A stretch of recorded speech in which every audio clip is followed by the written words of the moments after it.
I'm silencing my phone because I know it'll be the only time it rings today. I'm going to ask if you could ignore your calls or texting in the next hour just so we're not interrupted. But if you do have that very important call that you've been waiting for all day, all week, I would never deny you that. This place is very, very photogenic. We encourage you to take many photographs.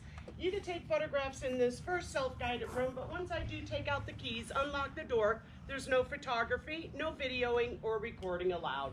Sorry. Please do not touch any of the artifacts. No food or drinks are allowed in the museum, but bottled water is okay. All right, we got that good stuff out of the way. Now, this is Cabot's second adventure out to desert hot springs. He came back out here in 1937. Moved back to his homestead that was a few miles past Two Bunch Knobs. Now, he started building this about 1940, but it took him a whole year just to dig out the hillside, build the retaining wall, and his bedroom, which you're going to see inside of the Pueblo. Now, Cabot made the bricks himself, but he had a secret recipe. If you go to towns that have dirt, brick, or adobe structures, you're going to notice that they get weathered away. The reason why this one stands so strong to the day is because he put a cup of cement into each brick, or a good handful. He also drove around the desert, picked up whatever materials he could find. He also purchased other buildings, such as homesteaders, when they decided to abandon them. Also, the 13 buildings that they had for the workers for the Colorado Aqueduct. When that job was completed, he would purchase those, strip down the materials, and reuse it into the Pueblo. And as you can see, he would use railroad cross ties, telephone poles, old wood from abandoned homesteads. He even took out the bent, rusty nails, straightened them out, and reused them. Glass is another thing. When you look straight ahead, it looks like a small picture window, doesn't it?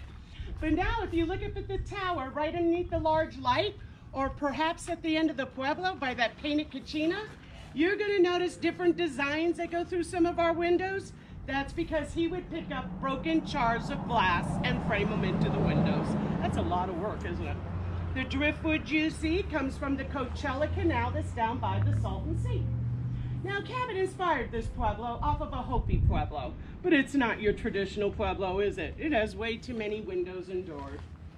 A traditional Pueblo like this, you would actually go up a ladder and enter different levels through the roof lines. So you may see a ladder here and there just to give it that image. Now, this whole Pueblo covers 5,000 square feet.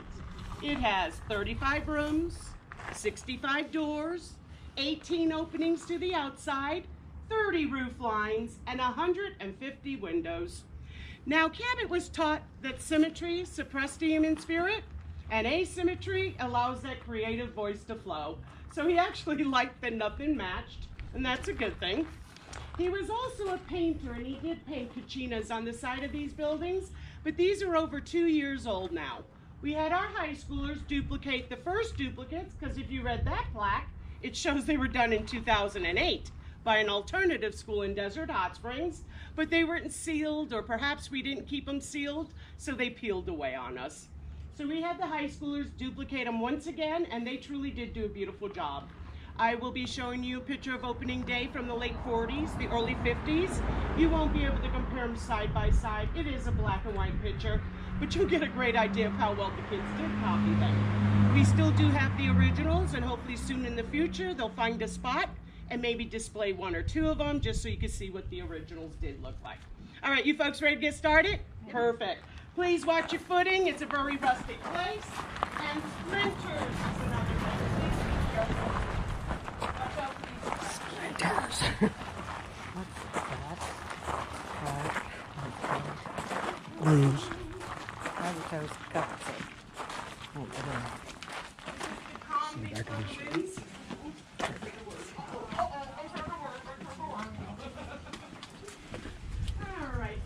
Yeah. Know what an old buckboard wagon is? yeah. Everybody knows what a buckboard wagon is? Excellent. There's one right there. Look at how he jazzed that up and made it look so rustic. It's like day and night. I'll show you the other side of it. And then truly, come on, you gotta love this man for that sign right there. Is he a character or what? What a great way to start the tour. And then let me point out one more thing. Do you see this little bug infestation? It's actually carpenter bees, and I'm gonna bring it up later in the tour. All right, let's head into the next room. We had that problem at home, didn't we? Bugs? Carpenter bees. Yeah. Carpenter bees, yeah. Yeah. And you know, we got them to move here, and now they're headed up to Waiokee. Oh, The statue. They just move them around. I love this old buckboard door. Isn't that cool? And what a character with the sign. Truly a character. Welcome to room 2. This is a self-guided room, a room you can visit as often as you like. It does look a bit boring, but when you read the walls, there's truly great history on it. Right there it talks about our geology. These are the 2 tallest mountains in Southern California. You have your San Andreas Fault and the tectonic plates. Over there is a map of our aquifer showing you the different temperatures of waters. The next frame down tells you their names, sections, years, depths, and temperatures. And then the yellow map with the little red dots on it show you where they're located. But what's interesting about that yellow map, you see those big dark lines that go through Desert Hot Springs? They're not roads. Those are the faults that separates our World Award Best Tasting Waters from our hot mineral waters. Yes, there's a catch. Over there it talks about Cabot homesteading over 100 years ago. When his boots got to looking like that, he actually flattened out tin cans to repair them. It looks like there's tread on the bottom of those soles. Those are nail heads. Let me tell you, if somebody had an old tire, it was just like Christmas Day. They would cut it up and share it with the other homesteaders so they could attach it to the bottom of their shoes. We take things for granted, don't we? These are the hand tools that Cabot would use to dig the wells. That's called a shovel and a spoon. Longer the handle, the bigger the hole. Now, as I mentioned, this is Cabot's second adventure out to Desert Hot Springs. Right before then is when he met that gentleman, L.W. Coffey. He's a well-known developer. Between the two men, their vision was to make it a spa city, and they were very successful. Last but not least is Dr. Robert Bingham. He's actually the pioneer of hip replacement in Loma Linda. He's also the founder of our neighbors right here on the corner, Angel View Crippled Children's and Adults Foundation, which still runs strong today. So we like to keep them alive in our memory. When you come back to this room, please sign our guest book. Let us know where you're from. Many celebrities have signed it, such as Tennessee Williams, Cary Grant, and when you sign it, you'll be our next new celebrities. Is this where I got to turn the camera on? Yeah.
Thank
you.